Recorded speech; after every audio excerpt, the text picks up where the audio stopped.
Hi, everybody. Welcome into Sports Talk Chicago. Great to see all of you here with us across our great radio and TV affiliates in Illinois and Indiana. 98.3 The Live, WKAN, 105.5 The Ticket, ACTV, JTB, WJOB, and Cities 92.9 Talk FM. So much to get to tonight. So glad you are all here with us. Follow us all over at Sports Talk Chicago. You could find us on YouTube. Sports Talk Chicago. Subscribe to the channel. Hit the like button. We are up to 18,800 subscribers, on our way to 20,000.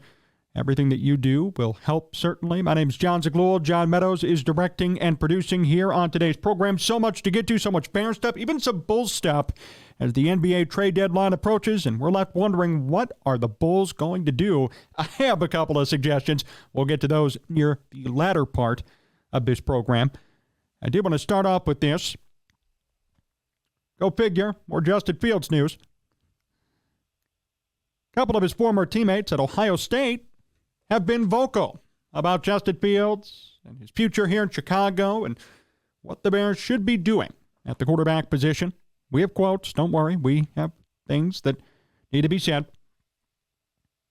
At this point, if you're new to the program and you don't know where I stand on this, I'm pretty ardent in my opinion. I don't think Justin Fields has proven enough to stay here in Chicago. And when you're faced with the decision between the number one overall pick and a potential generational prospect in Fields, it makes sense to move on. And in many other situations across the NFL, whether it be in the past or even as of today, teams have been in similar positions and teams have, for the most part, moved on. They've chosen not to stick with a quarterback that maybe their fan base loves, maybe some people inside the building love, but unfortunately has not produced in 3 years. It's pretty simple. Yet, here in Chicago, for some reason, it is a hotly debated topic when it really shouldn't be if we look at numbers and look at reality. Nevertheless, a couple of Justin Fields' former teammates, and that's the key, by the way, there's bias here, but I'll keep going, said that the Bears should keep Justin Fields. Now, this article is from NBCSportsChicago.com. I want to give the author some credit. It says here in the opening line, Jackson Smith-Njigba and Chris Olave have a clear bias when it comes to the franchise-altering quarterback decision that awaits the Bears this offseason. Good job, whoever wrote that. For once, Chicago media is being somewhat honest and putting bias out there ahead of schedule. Now, if only they did that for the individual writers themselves, it'd be a whole different story. But at least they say here, yes, there is a clear bias. And of course there is. These two guys were teammates with Fields at Ohio State. These two guys were drafted partially because of their production when Justin Fields was their quarterback and when C.J. Stroud was their quarterback too. In 2 seasons with Fields, Chris Olave, who's now a wide receiver in New Orleans, had 1,500-plus receiving yards. Smith-Njigba only had 49 yards, but he only played there for 1 season. Smith-Njigba had bigger years under C.J. Stroud and company. Now, they were being interviewed by NBC Sports Chicago. And Olave and Smith-Njigba have said that if the Bears trade Fields this offseason and draft Caleb Williams, they will do so at their own peril. Here's the quote from Smith-Njigba. That's on them. I mean, that's on them. If they do that, I say good for Justin, honestly. He's a QB1 and NFL quarterback, so if that's what they want to do, I guess that's fine. He went on to say, I think what we have seen is just his competitive nature, just him going out there making unorthodox plays when the pocket collapses. We see him, tunnel vision, makes plays, and just the competitiveness. He's a winner. Oh, okay. To me, when I watch the Chicago Bears, that's what I see, him trying to win. That's a better comment. Him trying to win, not actually being a winner. Quote, that's what you expect from Justin. That's what Justin brings to the table. A winning attitude, and I know he could get things done. Okay. Chris Olave ended up saying this too, quote, just what he's dealt with, a lot of negativity, a lot of bash. I'm excited. He's one of the most talented players I've played with. I know he's one of the most talented QBs in the NFL, so I'm excited for what they build around him. As if the Bears are going to keep him. Come on.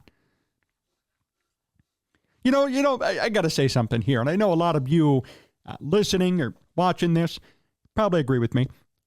Why do so many people just assume that Justin Fields is going to stay? Now, I get it if maybe they're assuming just based on the active roster as of this day, they feel like they're going to keep him, but it shouldn't be, oh, yeah, they're going to build around him. Yeah, they're looking good for next year. Making plans for next year. Who knows if he'll be here in 2 months? And we got people here making plans and thinking, oh, yeah, he'll be here for a while. I can't wait to see what they build around him. Okay. Yeah, Justin Fields won't be a part of the picture, but okay, sounds good. So anyways, Olave and Smith and Jigba just keep talking. They ended up saying here that they believe the best move for Chicago is to keep Fields and then draft Marvin Harrison Jr. Olave claimed that Harrison Jr. should be the number 1 overall pick.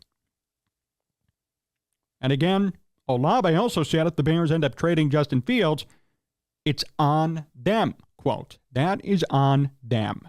All right, so fortunately, I hope many people don't read too much into this article. It did say in the beginning that there is a clear bias from Smith and Jigba and Chris Olave about what they think the Bears should do with Justin Fields here in Chicago. And I'll say this. Of course, they're going to be sticking up for their former teammate. And of course, and I don't blame them, they're going to be sticking up for somebody who essentially helped them to get drafted. That's true. I mean, their success in college with Justin Fields as quarterback with Ryan Days, the head coach at Ohio State, that helped them to get drafted. If they had a bad quarterback in college, I'm not saying they wouldn't have gotten drafted, but their numbers would have been less, and maybe they would not have had as much of a profile as they did when they got drafted. So I'm going to preface my statement by saying I completely understand where they're coming from. I get it. I don't even necessarily blame them. They're going to be indebted to Justin, frankly, for the rest of their lives because of Justin Fields, to an extent, they got drafted. So I understand them shilling for Justin Fields. But unfortunately, I'm going to have to dissect their comments here because a lot of the things they said are simply inaccurate. And that's just the truth. And that's not an opinion because I'm going to show you numbers to back it up, right? First of all, Smith and Jigba called Justin Fields a winner. Now, Justin Fields is 10-29 in his career in the NFL. It's not a winner to me. He ends up stepping back his comments in the same sentence. I found that funny. He goes, he's a winner. To me, when I watch the Bears, that's what I see, him trying to win. So he already has to step it back because he knows, oh, shoot, I screwed up. Shouldn't have said that. And it's true. He's not a winner. He does try to win. I would agree. I mean, Justin Fields certainly gives effort. I have no issue, and I've never once called into question Justin Fields' effort. Justin Fields' sheer ability to go out there, to be physical, to do his best every single time, to lay his body out on the line. We've seen that a number of times, and I will not diss him for that. But I will say this, he's not a winner. The 10-29 record should prove that enough. Yet I guess for some people, they still don't understand what it means to win a football game in the NFL. Let me give you an idea.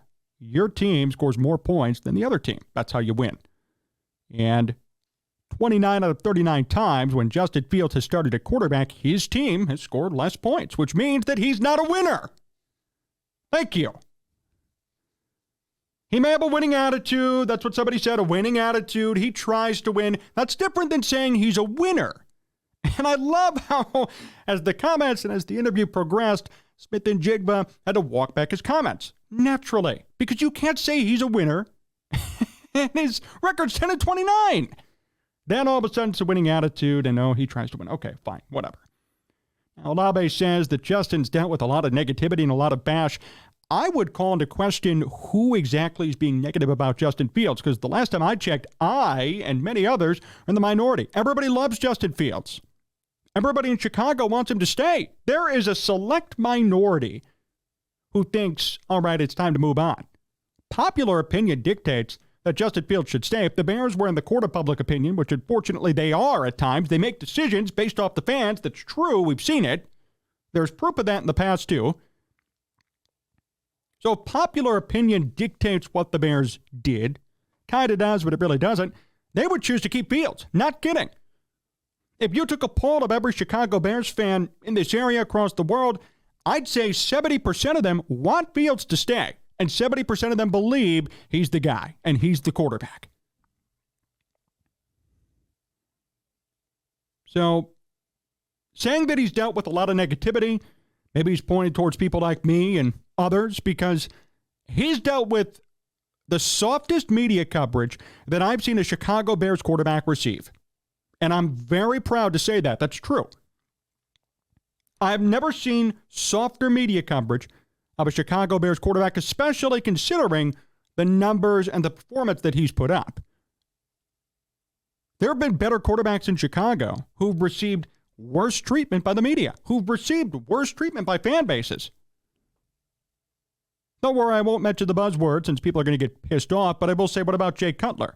By the way, the buzzword's initials are MT. He was a former Bears quarterback. I'll leave it at that. But Jay Cutler dealt with a ton of harsh media coverage. Say what you want about Jay Cutler. He's the best quarterback statistically the Bears have had ever. Just saying. It's true. Rex Grossman took the Bears to a Super Bowl. I'm not saying Rex Grossman's great, but I'm saying he took them to a Super Bowl. Justin Fields is 10-29. He's never thrown for 3,000 yards in a season, and I've never seen such hoop jumping, justification, and softballing from compared to any other quarterback in a Bears uniform. I mean, back in the day, but Jim McMahon got hate. Mike Ditka got hate. They won a freaking Super Bowl. And yet here we are today in 2024. In 2024. And we have somebody who's 10-29, who's never thrown for 3,000 yards, getting the softest media attention ever. Sorry, I gotta say it. So, for Olave to say he's dealt with a lot of negativity and a lot of bash, I would counter by asking, where exactly is that negativity coming from? And I'd be honest, if I was sitting there, I'd ask, well, who is being negative about Justin Fields? Who is spreading this negativity and bash? Because the national media said he'd be the MVP this year. They said that back in August. Even I latched onto it for a minute. I thought maybe this would be the year he'd really shoot out and get better. Clearly that didn't happen.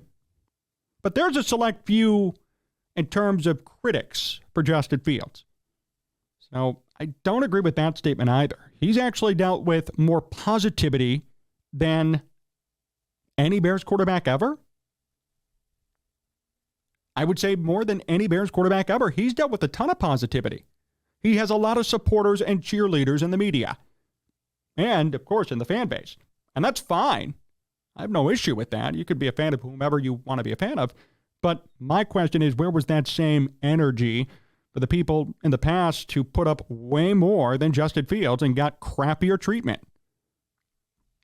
So that's inaccurate, too. They might think it's accurate because they're trying to defend their guy, and I get that. But, again, when 70 to 80% of the league loves Justin Fields, and the fans, I'd say 80% of them love Justin Fields too, it's kind of inaccurate to say, well, he's dealt with a lot of hate and a lot of criticism.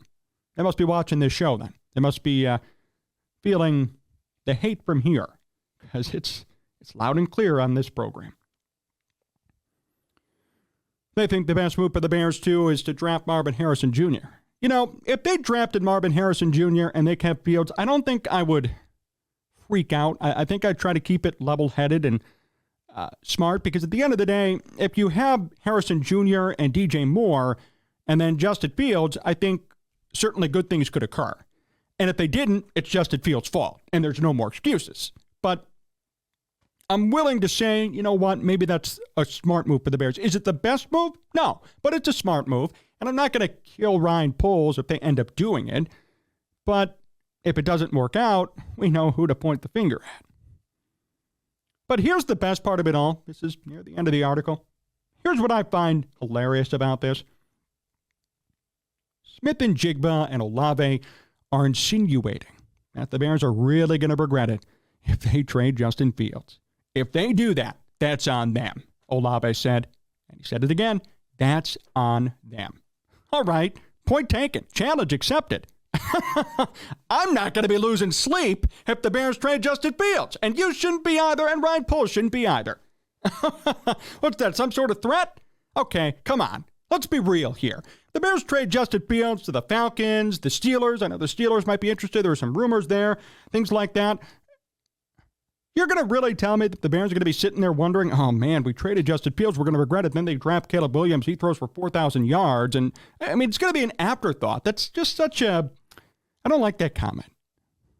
It's a biased and, frankly, yeah, it's a dumb comment. I'm going to say it because the fact that you think Ryan Poles or the Bears are going to be losing sleep over trading Justin Fields when they draft Caleb Williams, or anybody else for that matter, is ridiculous. Fans will regret it because they're going to be crying and screaming that Justin Fields isn't on the team anymore, but even they might forget if Caleb Williams puts up big numbers. even they're going to be like, all right, I know we defended Justin Fields. I still have a soft spot in my heart for him, but Caleb Williams is obviously better. That will happen in time. The idea that people are going to be losing sleep over this, the idea that, oh, you're going to regret it, that's on you. All right, that's on me. He's gone. That's what I would say. If I was Ryan Poles, I'd say, all right, it's on me. See you, Justin. Because at the end of the day, there's so much more for the Bears to receive for Fields than if they kept him. We're going to talk about that in our second segment. There's a lot more on the table for the Bears if they trade him rather than keeping him. And that's a fact. That's truth. So I had to talk about this to open up this program. We had some fireworks here because this is kind of ridiculous. I prefaced this by saying there's bias here. I mean, the article said it. So I understand their thought process, but I strongly disagree with the conclusions that they've drawn up. I strongly disagree with the things that they're saying here. Again, to insinuate that it's going to be a regret is ridiculous. To insinuate that he's a winner, then backtrack and say, oh, no, well, he has a winning attitude. He tries to win. Well, that's accurate, but why even say he's a winner if he's 10-29? And quickly, they had to backtrack as they knew. Oh, if they trade Justin Fields, quote, I say good for Justin, honestly. He's a QB1, an NFL quarterback. So if that's what they want to do, I guess that's fine. Okay. And then he'll throw for 3,000 yards, maybe, if he's lucky, and go to Atlanta. Great. Does that mean he's a superstar quarterback? No. He's a winner. To me, when I watch the Chicago Bears, that's what I see him trying to win. Same sentence. Same sentence. Funniest thing in the world. That actually is the line of the night for me. You come out boldly and say he's a winner, then quickly say the next sentence after, I see him trying to win. That's what you expect from Justin. That's what he brings to the table, a winning attitude. And I know he could get things done. I would agree he has a winning attitude.